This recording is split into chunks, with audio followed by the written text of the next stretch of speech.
लगाते हो, उस जल को अपने घर पर छीट देते हो, लोगों को आचमन करने के लिए, पीने के लिए दे देते हो। ईमानदारी से बोलना, सारे भूत, सारे प्रेत, सारी डाकनी, सारे पिशाच, सारे देवता, सारे असुर, सारे ग्रह, सारे नक्षत्र जब शंकर जी के पास हैं और तुमने उसको जल चढ़ाकर अगर लेकर आ गए, फिर दुनिया में किसकी सामर्थ्यता है जो तुम्हारा पूरा कर दो, अगर काल अधिपति तुम्हारे साथ।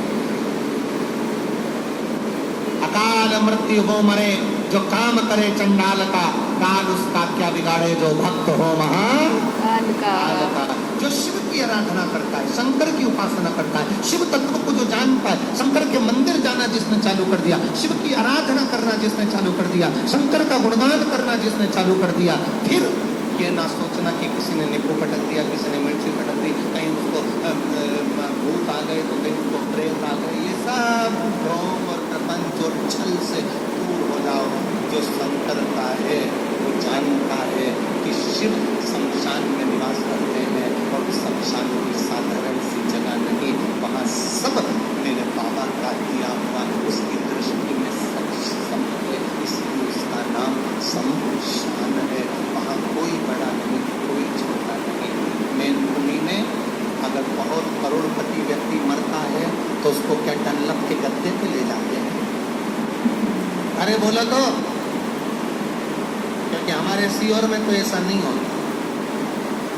तुम्हारे यहाँ पर अगर होता हो तो बात दूसरी है। तो करोड़पति व्यक्ति मरा तो क्या उसको डनलप के गद्दे पे ले जाएंगे? करोड़पति व्यक्ति मरा तो उसको अर्थी पर सुला रहे हैं और गर्मी पड़ रही है तो 2-4 एसी के पकड़ कर ले जाएंगे साथ में। करोड़पति व्यक्ति मरा तो क्या उसको चेन, अंगूठी, मोबाइल, पर्स सब देकर भेजेंगे?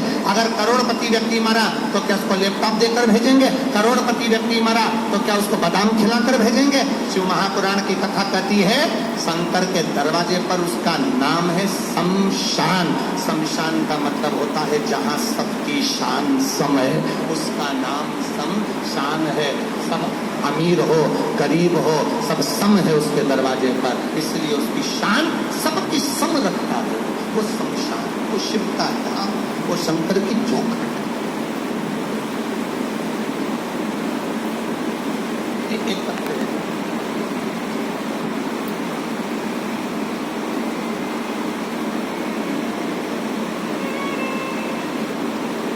मेरा नाम पुष्पा पांडे, पति का नाम अरविंद पांडे, जिला मैनपुरी, ग्राम खटाना की रामा क्या है? नावर खटाना। पुष्पा पांडे, पति का नाम अरविंद पांडे, जिला मैनपुरी, ग्राम खटाना की रहने वाली हूँ। कहीं बैठी है पुष्पा जी? अगर बैठी हो तो हाथ हिलाइएगा, कहीं बैठे हो तो हाथ जरूर। पुष्पा पांडे, पति का नाम अरविंद पांडे, जिला मैनपुरी, ग्राम खटाना की रहने वाली हूँ। गुरुदेव, मैं क्या वर्णन करूँ शिव महापुराण का? मेरी बच्चेदानी में गठान हो गई थी, रसोली हो गई थी। सारे डॉक्टरों का इलाज करवाया, सभी डॉक्टरों ने कहा इसका ऑपरेशन कराना पड़ेगा और वो गठान जांच के लिए बॉम्बे जाएगी। आगरा में गई, डॉक्टर को दिखाया, उन्होंने भी यही कहा। दिल्ली गई, वहाँ पर भी यही कहा कि इसका ऑपरेशन कराना पड़ेगा। हमने डॉक्टर से कहा अगर 2-4 दिन रुक जाए फिर ऑपरेशन कराएं। डॉक्टर ने कहा कभी भी कराओ पर ऑपरेशन जरूरी है और जल्दी से जल्दी कराने में, क्योंकि गठान बढ़ रही है। तभी हमारी पड़ोसन के कहने पर हमने शिवजी पर 1 लोटा जल चढ़ाना प्रारंभ करा और एक बेलपत्री को लाकर खाना प्रारंभ करा। 25 दिन हो गए। 25 दिन के बाद, क्योंकि पड़ोसन ने कहा था, सीओर वाला महाराज कहता है, जांच फिर से कराई और वापिस 25 दिन के बाद में हम डॉक्टर को फिर वापिस जांच कराने के लिए गए तो डॉक्टर ने कहा तुम्हारी गठान गल चुकी है, अब तुम्हें ऑपरेशन की जरूरत नहीं है, इसलिए मैं बाबा को नमन करने के लिए आया। ये शिव तत्व ओ घड़ी शंभु तेरी कृपा बिना न हिले एक लेते हैं श्वास तेरी कृपा से। आपका विश्वास अगर दृढ़ है आपका भरोसा गड़गड़ी है, तुम शिव के दरवाजे तक जा रहे हो, तुम शंकर की चौखट तक जा रहे हो, एक लोटा जल चढ़ाकर, थोड़ा सा जल लेकर अपने दरवाजे पर छीट रहे हो, थोड़ा सा जल लाकर आचमन कर रहे हो, एक बेलपत्र लाकर अगर रोग के लिए भी तुम कुंदकेश्वर महादेव का नाम लेकर खा रहे हो, तो ये निश्चित है उसका जिसकी किडनी लीवर खराब हो जाता है, डायलिसिस चल रहे हो, एक हफ्ते में 2 बार हो रहे हो, 3 बार हो रहे हो या बार बार हो रहे हो, उनसे निवेदन है प्रयास करो, प्रयास करो।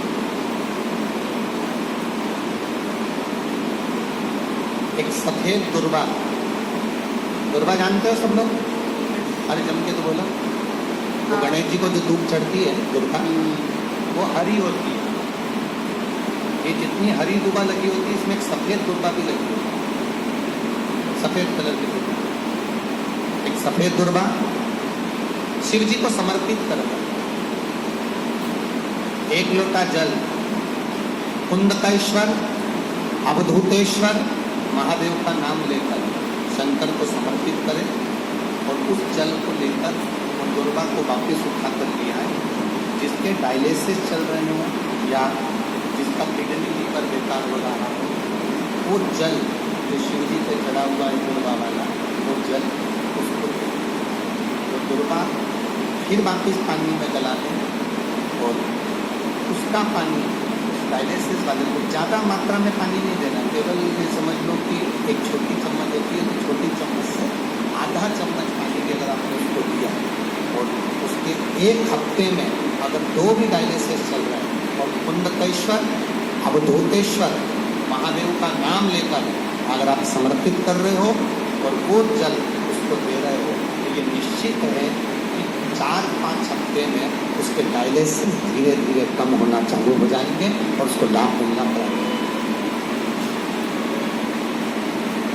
लाभ मिलना पर करना कब है इसको, कब कर सकते हैं?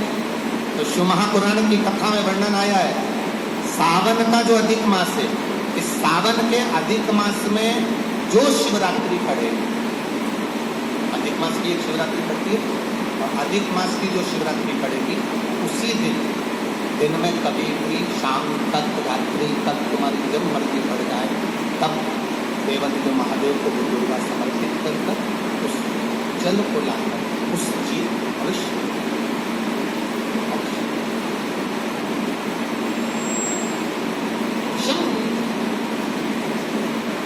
वो घड़ी है।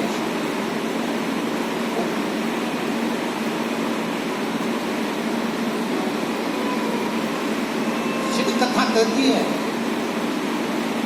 बैंक की नोट की मशीन बेकार नकली नोट को बाहर निकाल दे, और भगवान शिव के मंदिर में जब हम जाते हैं, शिवालय में हम जाते हैं, देवालय में हम जाते हैं, भगवान शंकर की आराधना में हम जाते हैं, भगवान शिव की भक्ति में हम जाते हैं, भगवान शिव की आराधना में हम जाते हैं, तब हमारे दुख, हमारी तकलीफें, हमारी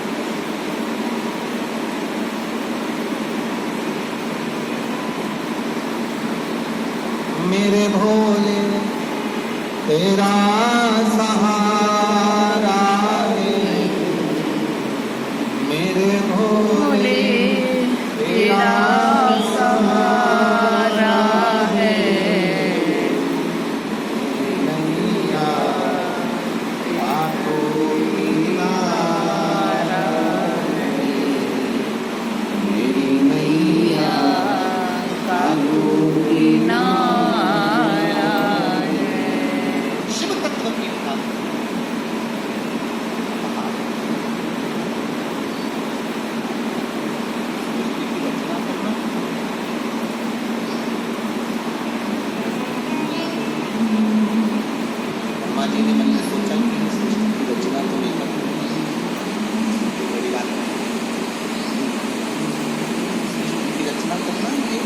सरल सी बात ब्रह्मा जी के मुख से अहंकार का शब्द निकला, इस सृष्टि सृष्टि तो मैं बना सकता हूं। जिसके मुख से शब्द के पीछे का जो शब्द निकलता है, अगर वो निकल रहा है तो समझ लेना कि उसके अंदर अहंकार समाहित होके जाता है। शब्द के पीछे का अगर शब्द निकल रहा है तो समझ ले अहंकार समाहित होते। जैसे कोई व्यक्ति कह देता है पानी वानी है क्या, घड़ी वड़ी देखना है जरा, मतलब घड़ी तो है, ये बड़ी शब्द कहां से आ गया? पानी तो है पर वानी शब्द कहां से आ गया? कपड़े वपड़े हैं क्या, पानी वानी है क्या, रोटी वोटी है क्या, घड़ी वड़ी है क्या? कई लोगों की आदत होती है। बरसात है क्या? अब ये बरसात तो है कि बरसात कहां से आ गई? घड़ी तो है, वड़ी कहां से आ गई? पानी तो है, वानी कहां से आ गई? कपड़ा तो है, वपड़ा कहां से आ गया? शिव महापुराण की कथा कहती है जिसके संबोधन में ऐसे शब्द के बाद में शब्द लगने लगे, पानी वानी है क्या, रोटी वोटी है क्या, घड़ी वड़ी है क्या, ऐसे शब्द के पीछे के जो शब्द व्यक्ति लगाने लगे, समझ लेना उसके भीतर अहंकार प्रवेश कर गया है। और जब शब्द के पीछे के शब्द आने लगे तब अहंकार उसमें प्रवेश कर गया, तब समझ लेना कि एक ना एक दिन वो अब धीरे से कहीं ना कहीं ऐसी उलझन में उलझने वाला है कि वो कम से कम 10 साल तक सुलझने ही वाला नहीं है। ये शब्दों के संबोधन से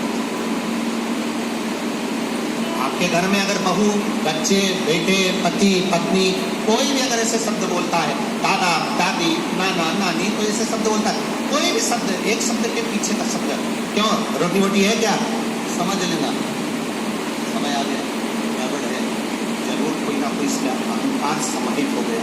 इसके शब्दों में जब अहम के शब्द जुड़ गए हैं तो ये बर्बाद कर देगा।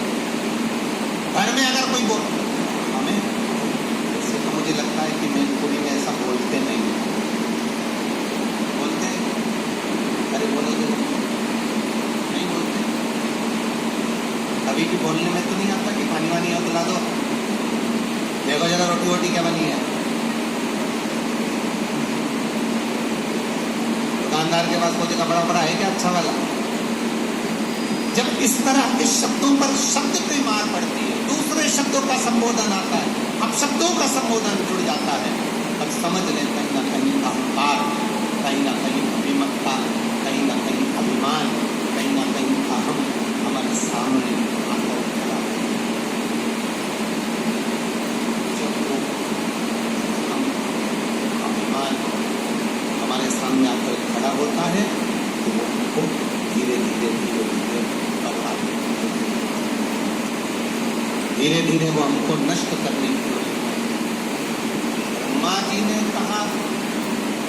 ब्रह्मा जी ने संबोधन कहा कि सृष्टि की रचना तो हम कर सकते हैं, इस सृष्टि की रचना में करने में हमें कोई दिक्कत नहीं है, सृष्टि की रचना हम कर सकते हैं।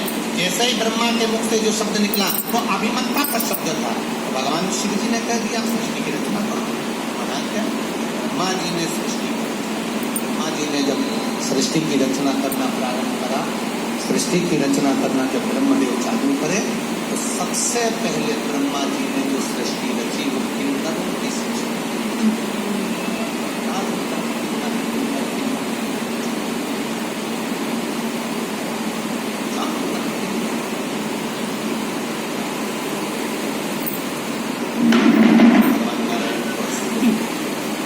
शिव जी ने